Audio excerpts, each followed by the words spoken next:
రాజన్న సిరిసిల్ల జిల్లా వేములవాడ పట్టణంలో దొంగలు బీభత్సం సృష్టించారు.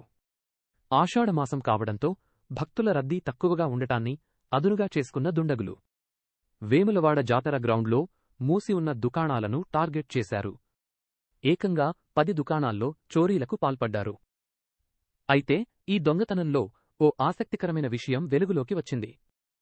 చోరీకి వచ్చిన దుండగులు ఓ దుకాణంలో దర్జాగా వంట చేసుకుని భోజనం చేశారు. కోడిగుడ్ల కూరబగారా రైస్ వండుకుని తిన్న అనంతరం ఆరెంజ్ హ్యాపీ, పిజ్జా వంటి శీతల పానీయాలు తాగారు. ఆ తరువాతే చోరీలకు పాల్పడినట్లు బాధితులు గుర్తించారు. జాతర గ్రౌండ్లోని గాజుల దుకాణాలు, బొమ్మల దుకాణాలు, వంట సామాగ్రి, అద్దె దుకాణాలు సహా మొత్తం 10 దుకాణాల్లో దుండగులు చోరీ చేశారు. సుమారు రూ. 3 లక్షల విలువైన వస్తువులతో పాటు దాదాపు రూ. 30,000 నగదును అపహరించినట్లు బాధితులు తెలిపారు.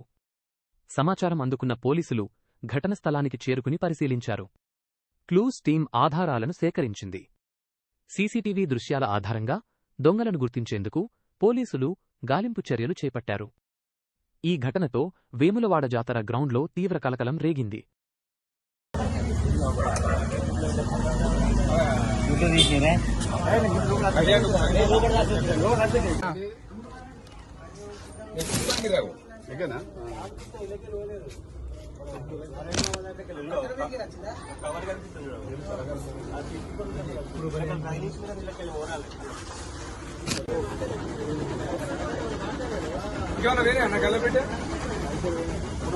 అబ్బా ఇది పెట్టిరా లోపలికి రాలి ఎంత ఇది కుందా బాలవారం పెట్టిరా అన్ని వాడేసి కంప్లైంట్ ఇచ్చిరా ఆల్రెడీ వచ్చిల్లన్న పోలీసులు అక్కడికి వచ్చిళ్ళు. వీళ్ళు ఇప్పుడే వచ్చిళ్ళు. అంటే మీకు తెలియదు.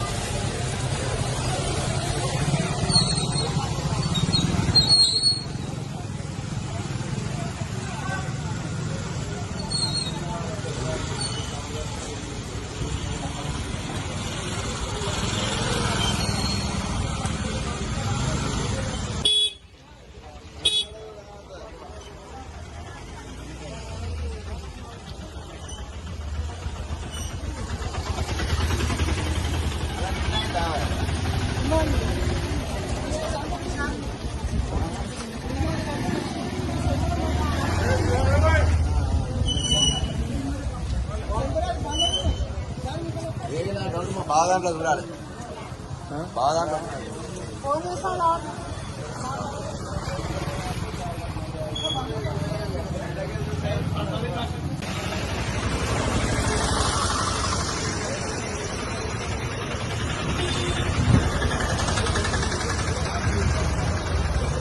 వీళ్ళకేస్తాడు బాగా సీసీ కెమెరా పెట్టుకోవాలని వేస్తాడు.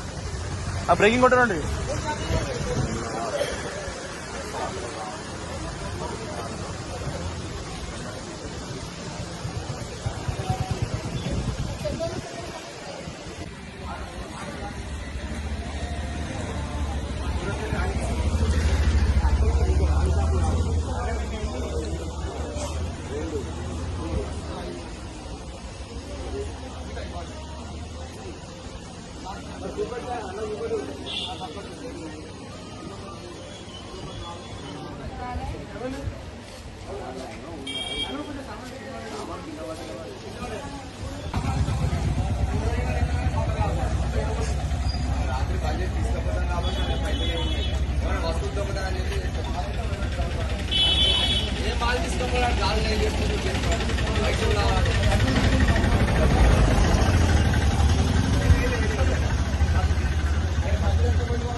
జాతర గ్రౌండ్లోని దరిదాపున 8-10 షాపులలో అర్ధరాత్రి 12-1 గంటలకు దొంగలు పడడం జరిగింది. ముఖ్యంగా షాపులల్లో ఇత్తడి, రాగి, మంచి సామాన్లు వాళ్ళు దొంగతనం చేయడం జరిగింది. అలాగే షాపులో కూసుండి దర్జాగా వాళ్ళు థమ్సప్లు మందు తెచ్చుకొని ఆడ ఎగ్గు కర్రీ వండుకొని మరి వాళ్ళు కూర్చొని దొంగతనం చేసి అంత దర్జాగా వాళ్ళు దొంగతనం చేసుకొని పోవడం చాలా దురదృష్టకరం. ఎందుకంటే వెమ్లవాడ పట్టణంలో కూడా ఇవరకు పోషమ్మ గుడికాడ కానీ మొన్న 4 రోజుల కింద పోషమ్మ గుడికాడ కూడా దొంగలు పడ్డారని చెప్పి 2-3 ఇళ్లలో చెప్పారు. అలాగే కంపల్సరీ దీనిపై ప్రభుత్వం దీనిపై సీరియస్ గా యాక్షన్ తీసుకొని దొంగలను అదుపు పెడితేనే వెమ్లవాడ పట్టణంలో ఈరోజు ప్రశాంతంగా ప్రజలు ఉంటారని చెప్పగలుగుతున్నాం. మళ్ళీ ఒకటి ఏంటంటే ఇది టెంపుల్ పరిధిలోకి వస్తుంది.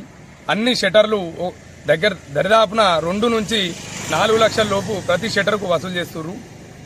ఈవో గారు చిన్న వాటిపై మీద దృష్టి పెడుతున్నారు, లేకుంటే ప్రజల భక్తులపైన దృష్టి పెట్టకుండా చిన్న వాటిపై దృష్టి పెట్టి కనీసం ఇట్లాంటి సీసీ కెమెరాలు పెట్టి వీటిపై మీద దృష్టి పెట్టి లక్షలు వసూలు చేసుడు కాదు.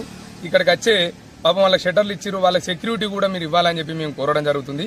అట్లాగే ట్రాఫిక్ పోలీసు వాళ్ళు కూడా రాత్రి 12-1 వరకు కూడా వాళ్ళు నిరంతరం తిరుగుతూనే ఉన్నారు. కానీ వాళ్ళని తప్పించుకొని కూడా వాళ్ళు ఈ దొంగతనానికి పాల్గొనడం అనేది చాలా దురదృష్టకరం.